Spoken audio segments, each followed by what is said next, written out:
Hello दोस्तों, मैं ओमपाल एक बार फिर से आपके अपने यूट्यूब चैनल ओम यादव स्टडी सेंटर पर आप सबका स्वागत करता हूं।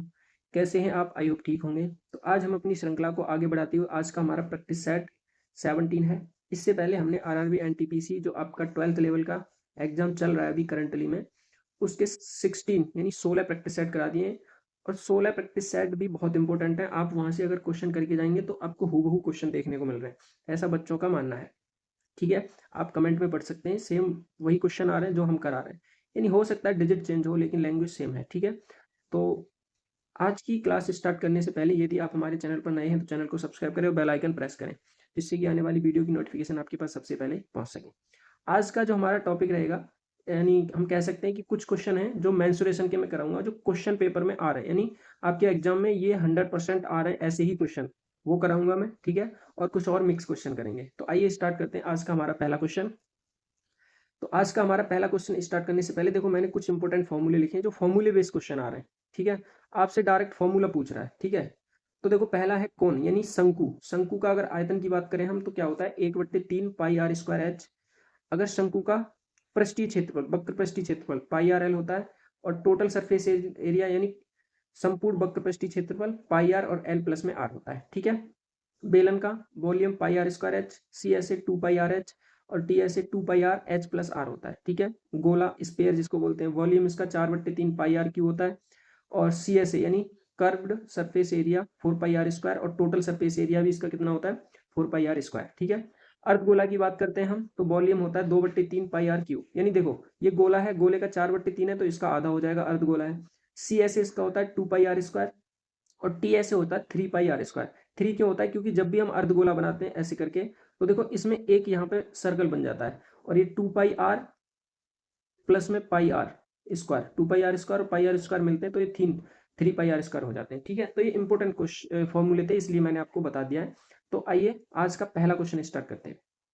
अब देखो पहला क्वेश्चन है हमारा, एक बेलन का आयतन 5500 घन मीटर है। यदि बेलन की ऊंचाई 70 मीटर है तो उसके आधार का व्यास ज्ञात कीजिए। बहुत ही सिंपल क्वेश्चन, और ऐसे ही क्वेश्चन आपको देखने को मिल रहे हैं, इस वजह से मैं मेंसुरेशन के ये इंपॉर्टेंट क्वेश्चन लेके आऊंगा आपके लिए। ठीक है, तो देखो हम क्या करेंगे, बेलन का आयतन तो अभी अभी हमने पढ़ा था कि बेलन का आयतन क्या होता है, पीछे हम पढ़ के आए। बेलन का वॉल्यूम की बात करें हम तो क्या होता है पाई आर स्क्वायर एच, यही होता है ना।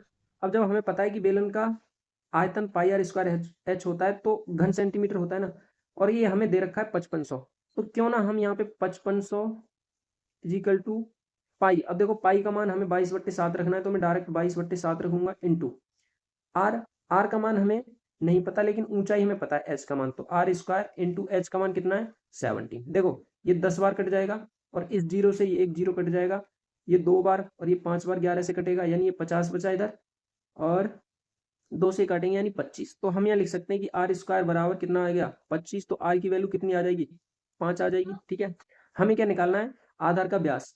तो जैसे मान के चलो हमारे पास क्या है बेलन है।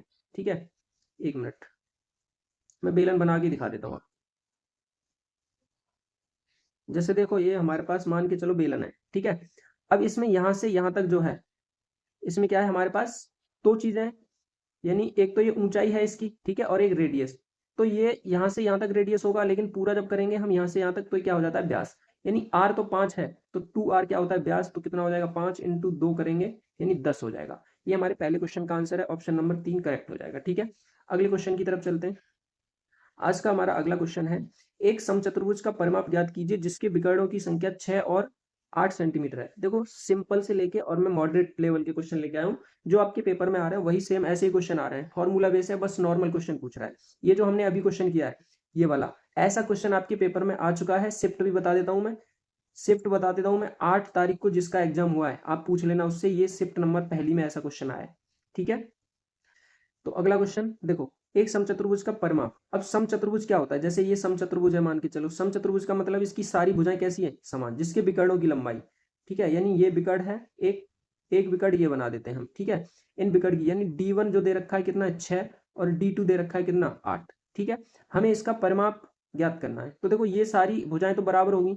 अब एक चीज मान के चलो, अगर इसकी लंबाई में 8 मान लूं, ठीक है, ये टोटल 8 है तो 4 4 में डिवाइड हो जाएगी, यानी 4 ये हो जाएगा और 4 ये हो जाएगा। अगर ये पूरी 6 है तो 3 ये हो जाएगा और 3 ये हो जाएगा। अब हमें पता है, हमने ट्रिपलेट पढ़ा है 3, 4 और 5, ये ट्रिपलेट होता है किसमें, समकोण राइट एंगल ट्रायंगल में, यानी समकोण त्रिभुज में। तो अगर ये 4 है, ये 3 है, तो ये ऑटोमेटिकली 5 होगा 100%, ये भी 5 होगा, ये भी 5 होगा, ये भी 5 होगा, सारे 5 5 हो जाएंगे। ठीक है, कैसे हो जाएंगे, देखो इसमें 90 का एंगल बनेगा, ये वाला एंगल कितने का बनेगा, 90 का, और 90 के सामने वाली भुजा को हम क्या बोलते हैं, कर्ण। ठीक है, अब देखो परिमाप समचतुर्भुज कितनी भुजाएं, 4 हैं, तो परिमाप क्या हो जाएगा इसका, परिमाप बराबर हो जाएगा 4 इंटू में भुजा। ठीक है, अब भुजा हमने निकाल ली कितनी है, 5, तो 5 का गुणा करेंगे, 4 पंजे 20, क्या है सेंटीमीटर, ये सेंटीमीटर में है ना, तो सेंटीमीटर में आंसर आ जाएगा, ऑप्शन नंबर 3 करेक्ट हो जाएगा इस क्वेश्चन का आंसर। ठीक है, अगले क्वेश्चन की तरफ चलते हैं, आपको वीडियो के अंत तक बने रहना है, सारे क्वेश्चन जितने भी मैं करा रहा हूँ इंपॉर्टेंट क्वेश्चन है। ठीक है, आज का हमारा अगला क्वेश्चन है, 6 सेंटीमीटर त्रिज्या वाले अर्धवृत्त में, अब देखो ये अर्धवृत्त में बनाए जा सकने वाले सबसे बड़े त्रिभुज का क्षेत्रफल क्या है। सबसे पहले तो इसका फिगर आप समझ लोगे तो क्वेश्चन बहुत आसान है। ठीक है, मैं इसका फिगर आपको बना के दिखा देता हूँ। ठीक है, 1 मिनट, ये मैंने अर्धगोला बना लिया। ठीक है, आप अर्धवृत्त बोल सकते हो इसको, कुछ भी, अर्धवृत्त है। अब इसमें देखो ये हमारी क्या हो जाएगी, ये व्यास हो जाएगा इसका।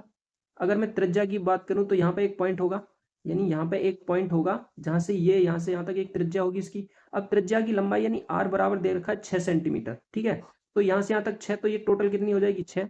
अब देखो यहाँ पे जो सबसे बड़ा बनेगा वो इस पॉइंट पे ही बन सकता है। ठीक है, सबसे ऊंचा जो वृत्त त्रिभुज बनेगा तो यही बन सकता है। इससे मैं अगर इसको मिला दूं तो देखो ये लंब हो जाएगा, और ये लंब हुआ तो 90 का एंगल बनेगा, यानी ये समकोण त्रिभुज बन गया। इसको इधर मिला देते हैं तो ये त्रिभुज बन रहा है। अब ये जो त्रिभुज बना, इसमें 2 समकोण त्रिभुज बन रहे हैं, और किसी भी त्रिभुज का अगर एरिया हमें ज्ञात करना हो, एरिया, तो क्या होता है 1/2 बेस इंटू हाइट, यही होता है। अब देखो यहां से यहां तक ये रेडियस है, और यहां से यहां तक भी जब ये इसको टच कर रहा है तो ये भी रेडियस, यानी 6 हो गया। तो हमारे पास बेस और हाइट दोनों कितनी हो गई, 6 6 हो गई। तो मैं यहाँ से 1/2, बेस भी 6 और हाइट भी 6। अब देखो एक एंगल ये बन रहा है, एक ट्राइंगल ये बन रहा है, एक ट्राइंगल ये, यानी 2 ट्राइंगल बन रहे हैं, तो 2 से गुणा करेंगे, 2 से 2 काटेंगे, यानी 6 का गुणा करेंगे 6 में, तो कितना आएगा 36 सेंटीमीटर स्क्वायर। यानी इस त्रिभुज का जो क्षेत्रफल होगा इस त्रिभुज का, वो कितना हो जाएगा 36 सेंटीमीटर स्क्वायर। ठीक है, तो आपको धैर्य से क्वेश्चन करना है, कुछ है नहीं, नॉर्मल क्वेश्चन है। अगले क्वेश्चन की तरफ चलते हैं। आज का हमारा अगला क्वेश्चन जो कि बहुत इंपॉर्टेंट है, एक आयताकार भूखंड का विकर्ण और एक भुजा क्रमशः 65 और 63 मीटर है, आयताकार भूखंड का परिमाप क्या है। अब देखो इसमें फिर से हमें ट्रिपलेट यूज करना पड़ेगा, जैसे हमने ट्रिपलेट पढ़ी है 3 4 5, क्या क्या पढ़ा है हमने, 3 4 5 6 8 10, और तुम्हारा और भी है ऐसे ही। ठीक है, 12 16 20 ऐसे ही बन जाती है। ठीक है, बहुत सारी ट्रिपलेट है, तो आपको एक बार ट्रिपलेट भी याद कर लेंगे। क्वेश्चन है, एक आयताकार भूखंड, मान के चलो ये हमने आयत बना लिया। ठीक है, आयत में क्या होता है, 2 समान, यानी ये वाली भुजा इस भुजा के बराबर और ये वाली भुजा इस भुजा के बराबर, ये होता है आयत में। इसमें विकर्ण और एक भुजा क्रमशः, यानी एक विकर्ण, अगर मैं यहाँ पे विकर्ण की बात करूं तो मान के चलो ये हमारे पास एक विकर्ण हो जाएगा, सॉरी गलत, यहां से और ये एक विकर्ण हो गया, जिसमें ये विकर्ण दे रखा है 65, और एक भुजा, कोई सी भी एक भुजा मान लो मैंने ये मान ली कितनी 63 है। अब देखो आयत में हमेशा 90 डिग्री का एंगल बनता है, और 90 के सामने वाली कर्ण, तो ये कर्ण हो गया, ये क्या हो गया, ये बेस मान लो, इसको हाइट मान लो। ठीक है, यानी इसको बेस मान लो और इसको क्या मान लेंगे हम, लंब। ठीक है, तो कभी भी अगर हमें एक दूसरी भुजा निकालनी हो, 2 भुजाएं दे रखी हो, तो हमारे पास इसमें क्या होता है फॉर्मूला, विकर्ण बराबर होता है, विकर्ण बराबर क्या होता है, अंडर रूट में बी स्क्वायर और प्लस में एच स्क्वायर, ये होता है। ठीक है, अब विकर्ण हमें दिया है 65। ठीक है, 65, तो देखो यहाँ से अंडर रूट जब हटेगा तो इसके ऊपर स्क्वायर चढ़ जाएगा, और बी हमें निकालना है, बी ये निकालना है, और एच कितना दिया है 63 का स्क्वायर। ठीक है, यहाँ से देखो अगर मैं इसको निकालता हूं तो मुझे अच्छे से पता है कि मैं अगर इसका स्क्वायर करूंगा तो ये कितना हो जाएगा, देखो 25 और 6 42, यानी ये हो गया 4225। इस 63 को इधर लाऊंगा तो माइनस का हो जाएगा, और माइनस का कितना आ जाएगा 9, 18 दूनी 36 और 6 36, अब 3 कितने हो जाएंगे 39, यानी बराबर क्या आ जाएगा बी स्क्वायर। यहाँ से जब इसको मैं निकालता हूँ तो हमारा कितना आ जाएगा, ये देखो ये बचेगा 6 5 2, यानी 256 बचा, बराबर बी स्क्वायर। यानी अब ये बी स्क्वायर बराबर 256 है, तो बी का मान कितना आ जाएगा, 16 का स्क्वायर होता है 256, यानी बी कितना आ गया 16 आ गया। अब हमें निकालना क्या है क्वेश्चन में, वो देखना है। देखो हमारे पास अब एल भी है, बी भी है और एच भी है, सारे आ गए, यानी ये भी निकल के आ गया कितना 16। जब ये 16 है तो ये भी 16 होगा और ये तो 63 होगा ही। तो क्या होता है ये, इसको मैं मिटाऊंगा यहाँ से, इसका परिमाप क्या होता है 2l प्लस बी, यही होता है आयत का परिमाप। और जब आयत का परिमाप इतना होता है तो दो दो और गुणा में l कितना है 16 प्लस में b कितना है 63, और इसको जब गुणा करेंगे तो देखो 6, ये कितना हो जाएगा 9 और ये 7, और इंटू 2 कर दूंगा मैं इसको तो कितना आ जाएगा 2 8 और 2 14 और 1 15, यानी 158 मीटर है, क्या है मीटर, तो ये मीटर आ जाएगा। तो ऑप्शन नंबर 1 हो जाएगा करेक्ट। ठीक है, आशा करता हूँ क्वेश्चन समझ में आया होगा आपके। अगले क्वेश्चन की तरफ चलते हैं। आज का हमारा अगला क्वेश्चन है,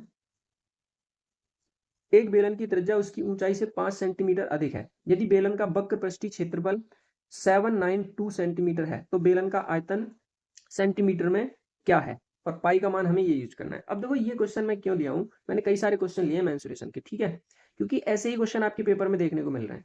अब इस क्वेश्चन में देखो क्या है, कुछ नहीं है इस क्वेश्चन में, सिर्फ हमें क्या करना है, इसको अच्छे से समझना है ये बोल क्या रहा है। ठीक है, सबसे पहले बेलन की त्रिज्या उसकी ऊंचाई से 5 सेंटीमीटर अधिक है, यानी बेलन की त्रिज्या अगर r माने तो ऊंचाई h plus R sorry h plus 5 हो जाएगी। क्यों हो जाएगी, क्योंकि 5 मीटर अधिक है ना, तो h प्लस 5, यानी इसका हमें यूज करना है। अब देखो इस वाले क्वेश्चन, बेलन का वक्रपृष्ठीय क्षेत्रफल इतना है, तो बेलन का वक्रपृष्ठीय क्षेत्रफल क्या होता है बताओ, 2 पाई आर एच होता है। क्या होता है 2 पाई आर एच, यही होता है ना। अब 2 पाई आर एच कब होगा, देखो एक चीज समझनी है, यदि बेलन का वक्रपृष्ठीय क्षेत्रफल 792 सेंटीमीटर है तो बेलन का आयतन हमें ज्ञात करना है, और ये कब आ रहा है, एक बेलन की त्रिज्या उसकी ऊंचाई से 5 सेंटीमीटर अधिक है, और यदि बेलन का वक्रपृष्ठीय क्षेत्रफल इतना है, तो यहां अगर मैं बेलन का वक्रपृष्ठीय क्षेत्रफल लिखूं यानी CSA, तो कितना आ जाएगा 2 पाई आर एच, यही होता है। अब देखो, अब मैं यहाँ पे मान रख दूंगा, ठीक है। अब जब हम मान रखेंगे यहाँ पे तो ध्यान से देखना है क्वेश्चन को, 2 इंटू, ठीक है, पाई का मान 22/7 लिखना है, इंटू आर, आर लिख लो या एच लिख लो जैसे आप चाहो, तो मैंने आर लिख लिया, और आर का मान एक क्या दे रखा है इंटू में, सॉरी आर को हम लिख लेते हैं एच प्लस, देखो आर को हम क्या लिखेंगे यहाँ पे, मैं आर को लिख लेता हूँ एच प्लस 5, क्यों लिखूंगा अभी बताता हूँ आपको। और यहाँ एच क्यों लिखा है ये, देखो क्योंकि हमें आर का मान यहाँ पे, अगर मैं आर बराबर देखूं एच प्लस 5 तो मैं लिख सकता हूँ क्योंकि एक दूसरे के बराबर है, ठीक है। अब इसको अगर सॉल्व करें आगे, और इसके बराबर कितना दे रखा है 792 सेंटीमीटर स्क्वायर। अब देखो क्या किसी से कुछ कट रहा है, कट तो नहीं रहा। इसको मैं इधर लेके जाऊं, यानी ये h का h से गुणा करेंगे तो h स्क्वायर और प्लस में 5h हो जाएगा बराबर, इसको मैं इधर लेके जाऊंगा तो 792 इंटू में ऊपर 7 हो जाएगा और नीचे क्या हो जाएगा 22, यानी 2 इंटू 2 हो जाएगा। अब देखो ये कट जाएगा, 11 से 2 बार कटेगा ये, और ये 7 और 72 बार, 4 से फिर से कट जाएगा, ये 2 दूनी 4, 4 और 4 अट्ठे 32, और यहाँ पे ये एच स्क्वायर प्लस में 5h बराबर, इसका गुणा करेंगे तो 8 सत्ते 56 होता है, और 8 और 7 और 5 12, यानी 126 हो गया। अब यहाँ से हमारा क्वाड्रेटिक इक्वेशन बन गई, यानी द्विघात समीकरण। तो इसको भी सॉल्व कर लेते हैं, देखो कैसे होगा। अब ये हमें क्या करना है, यहाँ से हमारे पास आ गया एच स्क्वायर प्लस में 5h, और माइनस का इसको इधर लेके आएंगे तो 126 आएगा, बराबर क्या बचा 0। यहाँ से मुझे इस 126 के ऐसे गुणनखंड करने की माइनस करके कितना आना चाहिए 5 आना चाहिए, कितना आना चाहिए 5। तो अगर मैं इसके गुणनखंड करूं तो 14 निम्मा 126 होता है, यानी 14 माइनस अगर 9 कर दें तो कितना आ जाएगा 5 आ जाएगा। तो वही हमें इसमें यूज करना है। तो देखो ये कितना हो जाएगा एच स्क्वायर और प्लस में यहाँ 14h हो जाएगा, माइनस के 9h कर देंगे, कितना माइनस के 9h और माइनस का 126 बराबर के 0। यहाँ से मैं अगर h कॉमन ले लूँ तो h प्लस 14, यहाँ से माइनस 9 कॉमन ले लूँ तो s प्लस में 14 बराबर 0। ठीक है, अब देखो एक बार h का मान कितना आ जाएगा माइनस के 14, और एक h का मान कितना आ जाएगा 9। तो कभी भी ऊंचाई जो हमारी है क्या माइनस में आएगी, नहीं आएगी, तो इसको तो नहीं लेंगे, हमारा h का मान 9 आ जाएगा। ठीक है, अब h का मान अगर 9 आ जाएगा तो मैं यहाँ से इसको आसानी से आयतन निकाल सकता हूँ। h का मान 9 है तो r बराबर कितना आ जाएगा, देखो r का मान भी निकल आएगा ना। अब तो r बराबर कितना आ जाएगा 9 प्लस में 5 करेंगे तो कितना आ जाएगा 14, यानी r का मान 14 हो गया और h का मान तो 9 आ ही गया हमारा। ठीक है, अब आयतन क्या होता है बताओ, बेलन का आयतन क्या होता है, वॉल्यूम की बात करें तो पाई आर स्क्वायर एच होता है। ठीक है, पाई आर स्क्वायर एच होता है, तो 22/7 करेंगे। आर का मान कितना है 14 इंटू 14 और इंटू एच का मान कितना है 9। 7 से 2 बार कट जाएगा, 22 दूनी 44 और कितना हो जाएगा 14 का गुणा करेंगे इंटू 14 इंटू 9, 14 चौका 56, 56 और 5 कितना होता है 61 और इंटू 9 कर दो फिर से 9 4, अब देखो 4 2 में आ रहा है ऑप्शन में, 9 एकम 9 और 5 14 2 में, यानी ऑप्शन नंबर क्या हो जाएगा हमारा 3 करेक्ट हो जाएगा। ये तो हमारा हो गया लॉन्ग लॉन्ग मेथड। अब इसको अगर हमें बेसिक से करना हो, ये सब ना करना हो, देखो कैसे करेंगे। मैं इसको मिटा देता हूँ, ठीक है। इसको मैं अगर देखो कैसे करेंगे, अगर ऐसा क्वेश्चन कभी भी आपके सामने आता है जिसमें मेंसुरेशन से बेलन का हो कौन का हो, तो उसमें एक ट्रिक लगती है हमारी। क्या ट्रिक लगती है कि इसमें जो हमारा रूल बनता है वो 11 की डिविजिबिलिटी का रूल, यानी 11 विभाज्यता का रूल बनता है। अब देखो कैसे बनेगा इन ऑप्शन में। अगर मैं 11 का रूल क्या कहता है हमारा, इन दोनों का योग, यानी ऑड और इवन चलता है, यानी ये पहला और दूसरा, पहला और तीसरा सॉरी, यानी विषम संख्याओं का योग और सम संख्याओं का योग जब माइनस करते हैं तो या तो 0 आना चाहिए या ऐसी संख्या आनी चाहिए जो 11 से विभाजित हो। तो देखो अगर हम यहाँ पे 5 और 0 को जोड़े तो 5 और 6 और 3 को जोड़े तो 9, 9 में से 5 जाएगा तो 4, तो ये तो नहीं हुआ हमारा। 5 और 5 10 और 2 और ये 6, तो ये भी नहीं होगा हमारा। अगर मैं इसको जोड़ूं तो देखो 5 और 4 9 और 5 और 4 9, यानी 9 माइनस 9 करेंगे तो 0 आ गया, तो ये बन रहा है हमारा। अब बाकी ये भी नहीं बनेगा, देखो 5 और 1 6, तो ये भी नहीं बन रहा। तो कभी भी आपको अगर ऑप्शन में देख लेना, अगर बेलन का कोण का ऐसा क्वेश्चन आता है जिसमें आयतन निकालना हो, ठीक है, तो आपको क्या करना है, ऑप्शन से 11 का विभाज्यता का नियम करना है। 11 से अगर जो संख्या विभाजित होगी पूरी पूरी तरह से, वही हमारा आंसर होगा। अगर मान लो 2 ऑप्शन लग जाते हैं तो एक और ट्रिक है, फिर 7 से और विभाजित करके देखो, उन दोनों में से कोई एक 7 से विभाजित हो रहा होगा तो वो हमारा ऑप्शन हो जाएगा। ठीक है, तो आशा करता हूँ ट्रिक भी समझ में आया होगा और हमारा ये क्वेश्चन भी समझ में आया होगा बेसिक से। अगले क्वेश्चन की तरफ चलते हैं। एक दीवार का आयतन 12.8 घन मीटर है, जो ऊंचाई में अपनी चौड़ाई से 5 गुना है और लंबाई में अपनी ऊंचाई से 8 गुना है, तो दीवार की चौड़ाई ज्ञात कीजिए। अब देखो, अगर मुझे क्या करना है, दीवार की चौड़ाई, अगर मैं चौड़ाई को यहाँ पे मान लेता हूँ x है, ठीक है, तो ऊंचाई अपनी चौड़ाई से 5 गुना है, तो ऊंचाई कितनी हो जाएगी इसकी 5x हो जाएगी। और लंबाई में अपनी ऊंचाई से 8 गुना है, यानी इससे 8 गुना क्या है लंबाई, तो ये 8 पंजे 40x हो जाएगा। ठीक, अब किसी भी दीवार का अगर आयतन निकालना हो हमें, यानी एक तरह से क्या बन गया घनाभ बन गया, तो इसका अगर आयतन निकालना हो हमें घनाभ का आयतन, तो क्या होता है आयतन volume L into B into H, यही होता है। यानी मैं अगर इसको गुणा करूं x into 5x into 40x बराबर कितना आ जाएगा किसके 12.8 मीटर क्यूब के बराबर आ जाएगा, क्योंकि दे रखा है ना क्वेश्चन में। अब देखो यहाँ से अगर किसी हम इसको काटें तो इसको हम काट सकते हैं। देखो ये 4 से कट जाएगा 10 बार और ये कटेगा 4 तिया 12 4 दूनी 8, ठीक है। 5 से अगर मैं इसको काटना चाहूं तो देखो पॉइंट रहेगा 5 6 30 5 चौके 20, यानी 64, यानी एक्स क्यू बराबर अगर हम बात करें एक्स एक्स एक्स का गुणा हो जाएगा और ये 10 इधर चला जाएगा, यानी 0.64 और भागित कितना हो जाएगा 10। अगर इस 10 से इसमें फिर से भाग देता हूं तो 0.064 आ जाएगा। ठीक है, हमें क्या x का मान निकालना है। अगर मैं x का मान यहां से निकालता हूं तो देखो x बराबर कितना आएगा, सिर्फ x बराबर इसके ऊपर क्यू रूट चढ़ जाएगा, यानी 3 पॉइंट है तो 4 का अगर क्यू रूट करें हम तो कितना आता है 64 होता है, तो ये हो जाएगा 0.4।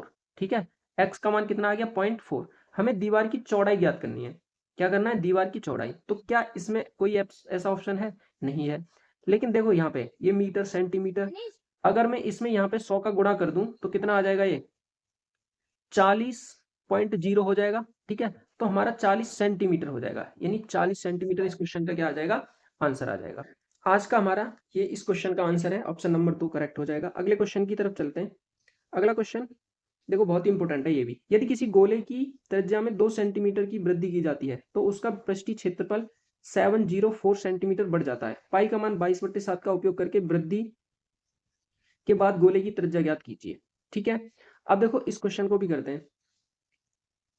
पहले तो हमें क्वेश्चन समझना है, किसी गोले की त्रिज्या में 2 सेंटीमीटर की वृद्धि की जाती है तो उसका पृष्ठीय क्षेत्रफल 704 सेंटीमीटर बढ़ जाता है। अगर 2 सेंटीमीटर की वृद्धि, यानी पहले त्रिज्या r थी और फिर r+2 किया जाता है तो वृद्धि कितनी होती है 704 की। ठीक है, इतनी वृद्धि हो जाती है। तो हमें क्या करना है, पृष्ठीय क्षेत्रफल यानी गोले का यानी स्फीयर का हमें क्या निकालना हो, CSA, तो क्या होता है 4πr², यही होता है। लेकिन फिर वृद्धि कर रहा है तो फिर से हम क्या करेंगे, 4πr² घटा देंगे, घटाएंगे तभी तो ये निकल के आएगा। हमारे पास जो मान दे रखा है जब ही तो निकल के आएगा, बताओ। अब देखो इसमें से अगर मैं, ये R1 है और ये R2 है, ठीक है, सॉरी ये R2 है और ये R1 है, क्योंकि बड़े में से छोटा घटाएंगे। तो यहां से अगर हम बात करें, यहां से मैं अगर बात करूं 4π को तो कॉमन ले सकते हैं, यहां से R2 का स्क्वायर और माइनस R1 का स्क्वायर बराबर जो मान हमारे पास दे रखा है वो 704 के बराबर हो जाएगा, ठीक है। यहां से देखो R1 R2 की वैल्यू कितनी है, R प्लस में 2 का स्क्वायर और माइनस R² ये है, तो और 704 और यहाँ पे कितना है 4π, ठीक। पाई का मान 22/7 यानी 4 इंटू 22/7 रखेंगे, यहाँ पे कितना हो जाएगा 4 22/7 R² अगर इसको मैं गुणा करता हूँ तो ये R² और प्लस में 4R हो जाएगा और माइनस के R² बराबर 704 हो जाएगा। इस R से ये कैंसिल हो जाएगा माइनस प्लस के, ठीक है। यहाँ पे देखो इसको अगर इधर लेके जाऊं तो यहाँ पे क्या बचेगा, ये बचेगा 4 प्लस में 4R बराबर 704 और माइनस इधर आएगा तो ये चेंज हो जाएगा यानी 7 कितना हो जाएगा 4 इंटू 22। अगर इसको हम काटना चाहें तो देखो कट जाएगा, 22 से 11 से तो नहीं कटेगा, 2 से ये 2 तिया 6 2 5 10 2 दूनी 4 ये कट गया, ठीक है। और क्या कट जाएगा, ये 4 से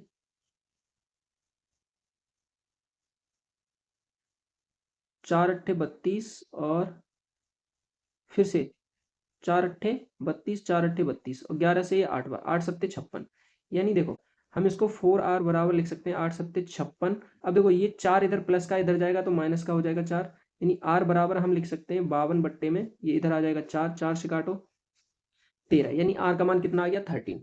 तो हमसे पूछ रहा है वृद्धि के बाद गोले की त्रिज्या, तो वृद्धि के बाद गोले की त्रिज्या कितनी है, कितनी हो जाएगी, R प्लस 2 था ना, तो 13 प्लस 2 करेंगे तो कितना आ जाएगा 15, यानी ऑप्शन नंबर 2 हो जाएगा करेक्ट, ठीक। अगले क्वेश्चन की तरफ चलते हैं।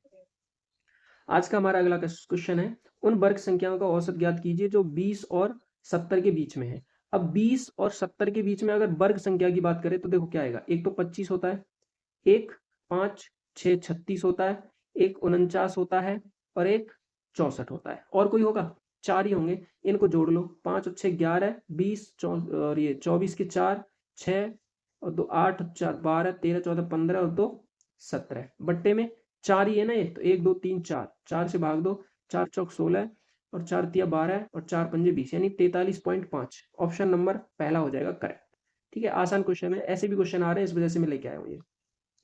अब देखो ये क्वेश्चन है दिखने में तो काफी बड़ा है लेकिन है आसान। 50 मीटर इंटू 30 मीटर और 40 मीटर विमाओं वाली एक दीवार 3 मीटर लंबाई और 2 मीटर चौड़ाई और 1 मीटर ऊंचाई वाली ईंटों से बनाई जानी है। ठेकेदार ने 6500 ईंटों का ऑर्डर दिया है, कितनी और ईंटों की आवश्यकता है। अब देखो ये हमारा ईंट जो होती है कैसी होती है, घनाव के आकार की होती है, तो घनाव का आयतन क्या होता है, L into B into H, यही होता है ना। तो 50 इंटू 30 इंटू 40 ये लंबाई चौड़ाई और ऊंचाई पूरा है, ठीक है। अब एक ईंट लगाएंगे तो हम क्या करेंगे, एक ईंट का जो आयतन होगा उससे इसमें भाग देंगे जब भी तो पता चलेगा कितनी ईंट आएंगी। तो हम क्या करेंगे, जो हमारे पास 3 इंटू 2 इंटू 1 दिया है इससे भाग दे देंगे। देखो 2 से ये 20 बार कट जाएगा और 3 से 10 बार, इसका जब गुणा करेंगे हम तो 5 दूनी 10 और 3 0 यानी ये कितना आ जाएगा 10,000। अब ऑटोमेटिक ठेकेदार ने 6500 ईंटें मंगा रखी है पहले से ही, तो कितनी बची 3500 और, यानी उसको जरूरत कितने की और है 3500 ईंट की और जरूरत है, ठीक है। ये हमारे क्वेश्चन का क्या है करेक्ट आंसर। अगले क्वेश्चन की तरफ चलते हैं। अगला क्वेश्चन 90 लीटर के एक मिश्रण में दूध और पानी का अनुपात 4:5 है, यदि यह अनुपात 5:4 होना है तो मिलाए जाने वाले दूध की मात्रा। अभी मिक्सर एडिशन का क्वेश्चन है, देखो बहुत ही आसान तरीके से करेंगे। यानी टोटल अगर दूध की क्वांटिटी हम बात करें तो कितना है 90 लीटर है, ठीक है, जिसमें मिल्क और वाटर का रेशियो कितना है, पहले 4:5 था, बाद में इसको 5:4 बनाना है। और ये बनाने के लिए कितना दूध मिलाएं, क्या मिलाएं, दूध। अगर मान लो इसमें मिल्क मिलाया जा रहा है तो वाटर तो सेम रहेगा, तो सेम नहीं है लेकिन यहाँ पे चेंज हो रहा है, तो इसको सेम करने के लिए हम क्या करते हैं, इन दोनों का एलसीएम लेते हैं। तो एलसीएम कितना आएगा 20, तो 4 में हम कितने का गुणा करें कि 20 आए, तो 5 का करेंगे, और 5 में कितने का करें 4 का कि 20 आ जाए। तो जो न्यू रेशियो आएगा, न्यू रेशियो यानी मिल्क और वाटर का, तो वो कितना हो जाएगा, देखो 4 का 4 में गुणा करेंगे तो 16 और 4 का 5 में करेंगे तो 20, ये हो जाएगा 5 25 और ये कितना हो जाएगा 20, यानी हमारे पास वाटर जो है वो सेम हो गया। अब हमें क्वेश्चन में दिया है पहले इसकी जो क्वांटिटी है यानी कितना है, इसको 20 और 16 को मैं जोड़ता हूँ, ये 36 होता है। इस 36 यूनिट की वैल्यू हमारे पास कितनी दे रखी है, 90 लीटर, क्योंकि टोटल तो 90 है। अगर मैं 1 यूनिट की वैल्यू यहाँ से निकालूं तो 90 बट्टे में 36 आ जाएगा। लेकिन हमें पूछ रहा है कि कितना दूध मिलाए जाने पर, दूध की कितनी मात्रा मिलाई, तो देखो यहाँ से दूध की मात्रा कितनी, यहाँ से यहाँ तक कितनी बढ़ी, तो 9 यूनिट बनी। यानी मैं अगर इसमें 9 का और गुणा कर दूं तो 9 यूनिट का मान निकालना है ना हमें, तो ये हमारे पास आ जाएगा 9 चौक देखो 36 होता है, 4 से 4 दूनी 8 और 4 दूनी 8, 4 पंजे 20, यानी 22.5 लीटर आ जाएगा। ऑप्शन नंबर 3 हो जाएगा करेक्ट इस क्वेश्चन का आंसर। तो दोस्तों ये आज का हमारा लास्ट क्वेश्चन था। तो आशा करता हूँ वीडियो आपको पसंद आई होगी। अगर वीडियो आपको पसंद आई तो वीडियो को लाइक करें, शेयर करें, सब्सक्राइब करें चैनल पर नए हैं तो, और कमेंट करके अवश्य बताएं कि आपको वीडियो कैसी लगी और कौन सा टॉपिक आपको पढ़ना है, वो भी हम आप बता सकते हैं। ठीक है, तो मैं टॉपिक वाइज भी वीडियो ला सकता हूँ। ठीक है, तो वीडियो पे बने रहने के लिए धन्यवाद, और क्लास को पूरी ही देखना है आपको। और मैंने पिछले 16 यानी 16 प्रैक्टिस सेट कराए, उसको भी आपको देख के जाना है जिसका एग्जाम बचा हुआ है, तो वो भी बहुत इंपॉर्टेंट है आपके लिए। तो वीडियो देखने के लिए धन्यवाद। जय